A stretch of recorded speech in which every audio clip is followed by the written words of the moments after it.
Christy Wright is probably one of the best ladies when it comes to starting a business that you all need to connect with. She has helped thousands of ladies open up businesses.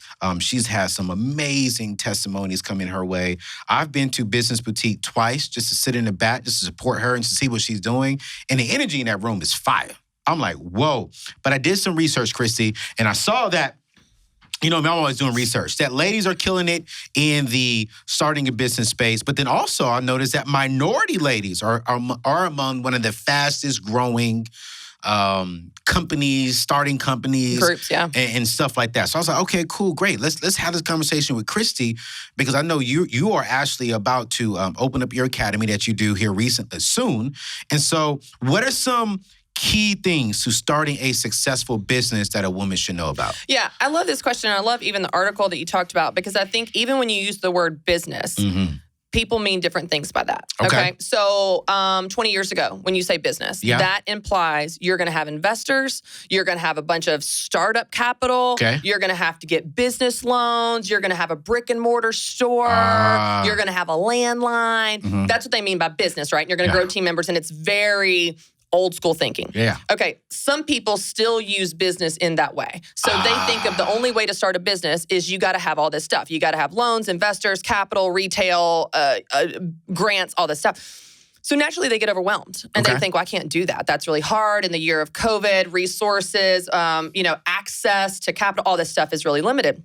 Well, the good news is the internet, specifically social media, smartphones, all of this in the last 10 to 20 years has transformed not only what's possible with business, but even what we mean by business. Yes. So now you're seeing a side gig generation. Yeah. And these are businesses. These are businesses that are becoming full-time businesses for people. They start out as a Facebook page. They start out as, hey, I'm going to just open up an Etsy storefront, sell some earrings, see what happens. And that turns into, it's such a big business. Her husband's quitting his job to come work for her in her little Etsy shop. So the scale and possibilities of what you can do right now is blowing up our old school definition of business. So if someone's watching right now, they're like, well, I'm not a business owner. I'm not business minded. I want you to rethink what we mean by business. Because if you want to earn some extra money to pay off your debt quicker, if you want to pay for your kids' college, if you just want to go on a nice vacation this year, if you want to, wait for it, secure the bag, you can earn some extra income. Let's go, Christy. I taught her that He did. on the same show she tried to clown me on. All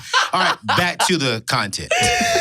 Okay, so if you, regardless of your reason for wanting extra money, a great way to do it is by starting a business. So let's talk about the types of business. Let's do You it. could start a home-based business. So this is just something you do from home. Okay. You could start a freelance business. Yes. What do you know how to do? Yeah. You could freelance, contract work. Yeah.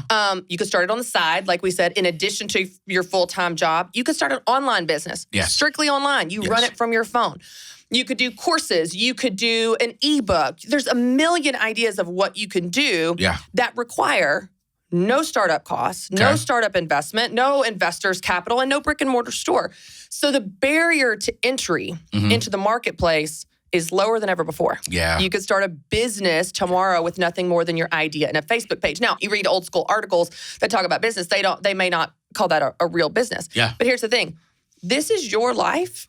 And so you get to define what your version of success is. So if your version of success is, I want to make $10,000 a year to take my kids to Disney, and you earn that in your little side business, that's a huge success. Come on now. If you want to earn $10 million and you earn, that's great. That's your version of success. But there's no longer one definition of success. And it means you're growing a huge team. You have a bunch of locations. You're franchising. It doesn't have to look like that. Right. It can look like whatever you want it to, because this business now serves you and your life goals versus being this traditional model that we're used to. So right there, Christy, I'm going to put you on the spot. As a personality growing, changing lives, helping ladies, what's your personal definition of success for Christy Wright?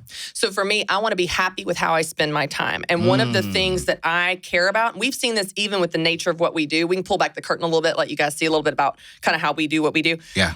We have seen that some people come work for this organization. Yeah. And they value, or been considered for this personality role. Yep. And they value ownership. there's a difference between valuing ownership and valuing impact. I value impact. That's good. So I could go work on my own and reach a lot less people and own it all. I own it. I own it. These are the musicians you see playing down at the Exit Inn because they will not sell out to the man with a record deal. And then you see people that sign with a record deal and they have all this marketing behind them to make more of an impact. Yes. But they sold out to the man. So it's just do you value ownership or impact? That's so good. Well, what's so cool is here we get this massive impact and we still get to have our sandbox that we create. Yes. And so I think that for me, it always comes down to impact. I want to help the most people. I had a consult, as an example, I had a consultant years ago tell me, you need to do one-on-one coaching, really high dollar. And I was like, well, yeah, you could make this many $1 million with this many clients, but then I've only helped 30 people in a year. 30 people. Yep. I want to help 30,000. 3 million. I want to help. I want to help a lot. You see what I'm saying? Like, I want to help. I'm just saying, like, through your show, through our platforms, you want to help as many people as possible. Yeah. That's my heart. I got you. So someone else that values ownership, that's totally fine. Do your high dollar coaching, play at the Exit Inn, do your thing. Yes. But what's cool is I feel like what we do is it's kind of like we signed a record deal. But that's a great business lesson for anyone watching. When you make decisions about how you structure your business, how you price your products and services, it should be in line with your values. What do you value? Do you value quantity? Quality, helping as many people as possible, having a small group of people that you have high dollar? You can do whatever you want. It's your business.